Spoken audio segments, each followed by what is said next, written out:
Para entender este problema y sus consecuencias está con nosotros Rafael Garay, economista de la Universidad Central. Muchas gracias, Rafael, y buenos días. Macarena, Fernando, buenos días. Bueno, lo importante es saber si este es el principio del fin o es el comienzo de una crisis. A ver, el principio del fin me parece un poquito alarmista. Yo creo que efectivamente... No, el principio del fin de la crisis. Quiero decir, si esta es la salida, es el rescate, o está comenzando recién un problema que se va a acrecentar el 2009 y el 2010, como pronostican algunos. Lo que pasa es que esta crisis tiene algunos problemas que son problemas estructurales.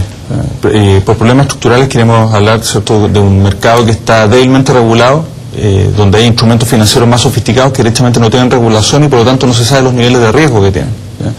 La operación de salvataje que hace Estados Unidos, que Fernando comentaba, ¿cierto?, en torno a los 700 billones de dólares, yo creo que los cálculos están cortos, ¿cierto? El secretario del Tesoro decía que esto podría escalar fácilmente a los 1.300 millones, no solamente por los bancos extranjeros, sino que porque hay mucho más de deuda mala o deuda tóxica dentro del sistema de lo que se cree. Da un alivio, ¿cierto? Aumentan las bolsas, lo que vimos hace fin de la semana pasada, no la chilena porque jueves y viernes estuvimos feriados. Si las bolsas internacionales, no sabemos lo que va a pasar con las bolsas asiáticas esta mañana porque hoy están en feriado, ¿cierto? Bursátil. Yo creo que es un balón de oxígeno necesario para un enfermo grave, pero en ningún caso esto es el fin de la crisis financiera. Rafael, cuando se le da el balón de oxígeno a un enfermo grave con plata propia, tiene una lógica. Cuando se le da el balón de oxígeno a un enfermo grave con plata ajena, como es este caso, digamos que es plata de todos los contribuyentes, en este caso Estados Unidos y eventualmente bastantes de otros países, si es que también están metidos en el baile, la situación es de otro tipo. Y aquí cabe preguntarse entonces, en esta cadena de personas que generaron este mercado no regulado de los derivados basados en los créditos hipotecarios, de no tanta solidez como los otros, bueno, ¿por qué aquí hay un fenómeno que está anclado en salvar las instituciones que han generado malas decisiones y que por lo tanto han tenido una burbuja que se acaba de reventar y no hay una equivalente decisión de ayudar a quienes adquirieron las casas a través de estos créditos? A ver, como bien tú dices, a diferencia, por ejemplo, de la operación de salvataje de la economía chilena de comienzo de los 80, donde lo que se buscó fue proteger a los ahorrantes, ¿cierto? Lo que se está haciendo en Estados Unidos es proteger a las instituciones. Ahora, ¿por qué proteger a las instituciones? Porque para que el mercado funcione tienen que darse por lo menos tres condiciones, ¿cierto? Una condición es solvencia de las instituciones. Otra condición es liquidez. Si liquidez, el mercado está muerto, ¿cierto? Y por otro lado, confianza. Entonces, lo que piensa, al menos, esta dupla entre el secretario del Tesoro y el presidente de la Reserva Federal es, salvando las instituciones vamos a poder recuperar parte de la confianza, porque hoy en día tenemos un crédito que está bastante trabado. Entonces los bancos básicamente no se quieren prestar, y no se quieren prestar porque la posibilidad de no pago es muy alta. Entonces, en ese sentido, se privilegia salvar a las instituciones. Se dejan caer algunas, como Lehman Brothers, ¿cierto?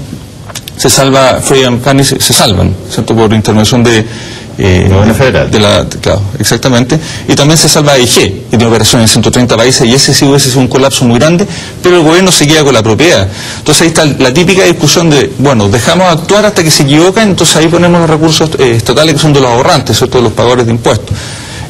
Yo creo que las voces de los demócratas van a empezar a sonar esta semana con más fuerza respecto a la proposición de ellos de también, de alguna manera, salvar a los que son los tenedores de los créditos, ¿cierto? Porque alguien le dio crédito a esas personas, esta deuda subprime, ¿cierto? Se le dio a gente de alto riesgo, con muy alta posibilidad de no pago, y con un elemento adicional: se venía inflando el precio de las casas durante mucho tiempo. Si tú miras, yo revisaba la estadística que da la revista Business Week, y hay propiedades, por ejemplo, que el año 2006 fueron vendidas en 650, 670 mil dólares, y que sin embargo ahora fueron revendidas, y ahí está la ganancia de alguna gente, ¿cierto?, en 350 mil dólares, o sea, prácticamente la mitad.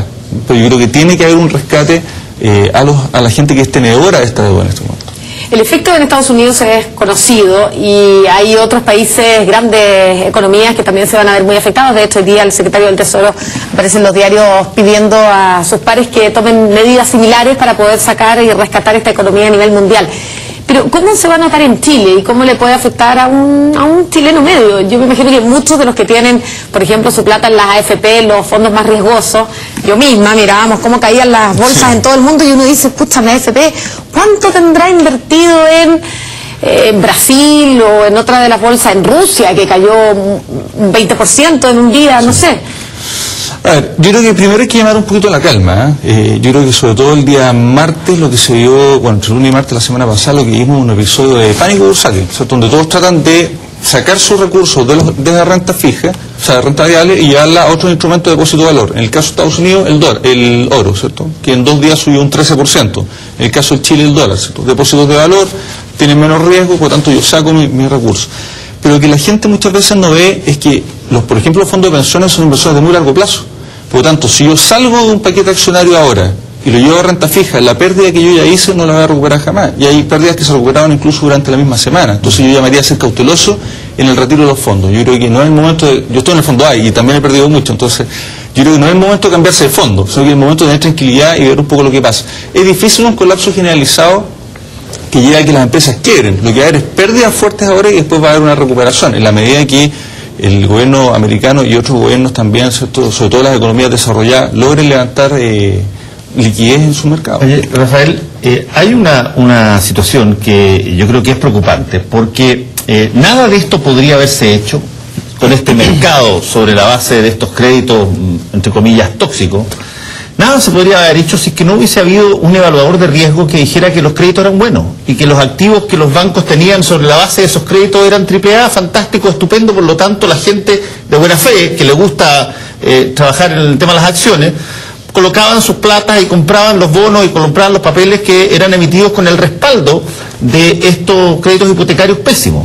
Esas evaluadoras de riesgo, que dicho sea de paso, son las mismas que evalúan a los países, así que hay que tener cuidado. Standard & Poor's, Moody's, Fitch y todos los demás han salido totalmente coladas en esta situación y nadie les ha apuntado con el dedo para decirles perdónenme, pero yo invertí porque ustedes dijeron que estos créditos eran buenos y que estos activos eran fantásticos. Ustedes se supone que son los que dividen entre la cosa tóxica y la cosa buena y dijeron que eran buenos. Claro, yo voy a presumir de una acción, digamos, más desinformada que de una asociación ilícita. Claro, que no creo que exista, digamos. Yo efectivamente ellos le dieron la clasificación AAA por un efecto que era el alto apalancamiento de los bancos. O sea, en el caso de Lehman Brothers, ellos llegaron a tener un apalancamiento sobre el patrimonio, es decir, estaban prestando recursos sobre la base del patrimonio de 31 veces su patrimonio. Eso quiere decir que cuando el mercado hacia arriba las ganancias son brutales, pero cuando el mercado cae, le pasa lo que le pasa a Lehman Brothers, que finalmente termina quebrando. El nivel de apalancamiento fue no regulado. El apalancamiento recomendado era 15 veces, más o menos. Ellos estaban en 31, estaban en 24 y llegaron a 31 en el momento de la crisis. Creo que un manejo muy irresponsable. Y las agencias, de alguna manera, lo que hicieron fue hacer un acto de fe sobre estos gigantes de inversión que jamás suponían que iban a tener ese nivel de cartera, digamos, subprime o de cartera tóxica, como llaman. Sí. Yo, solamente para terminar, esto es como la canción esa, yo tenía 10 perritos. Uno podría decir, yo tenía 4 grandes bancos de inversiones, no queda ni uno. 5 quedan 2. Los dos acaban de anunciarse que se transforman. Que se transforman en bancos formales, sujetos a regulación del gobierno y por lo tanto cambia el carácter de banco de inversión y por lo tanto... Bueno, yo creo que va a venir un cambio, no sé si más regulación, pero una regulación distinta. Se necesita una regulación distinta en este momento. Ahora, a mí me gustaría agregar algunos elementos para terminar. Poquito tiempo, dale. Sí. Primero, ¿por qué se rescate a Fannie Freie y no se rescata a Lehman Brothers? Bueno, por una razón muy sencilla, porque Fannie Freie era el nexo para los flujos de recursos de los gobiernos, por ejemplo, de China, para invertir en el mercado americano. El 27% de toda la inversión extranjera en esos bancos era inversión china. Por lo tanto, el gobierno americano iba a tener que respaldarlo, si no iba a tener una crisis de otro tipo. ¿Ya? Segundo, es importante recuperar la confianza, no solamente en Estados Unidos, también en Chile. Y en ese sentido, las declaraciones del ministro de Hacienda el día miércoles me parecen bastante pobres. Es decir, mira, nosotros no teníamos recursos en Lehman Brothers, así que no hay problema. Yo creo que es bastante poco transparente la información. A mí me gustaría ver en la página del Ministerio de Hacienda ahora dónde están los 25.000 millones de excedentes del cobre, dónde están invertidos, cuánto es renta fija, en qué bancos están, porque hay una lista que se rumorea, ¿cierto?, en Wall Street de 6 bancos más que podrían caer. Bueno, yo quiero saber como chileno, como contribuyente, bueno, ¿dónde está esa plata? Y creo que sería bueno que la página del Ministerio de Hacienda hoy en día recogiera esa información, la transparentara y eso también le entregaría más confianza al sector chileno, ¿cierto? Rafael Garay, economista de la Universidad Central. Muchas gracias y buenos días. Muchas gracias a ustedes, buenos días.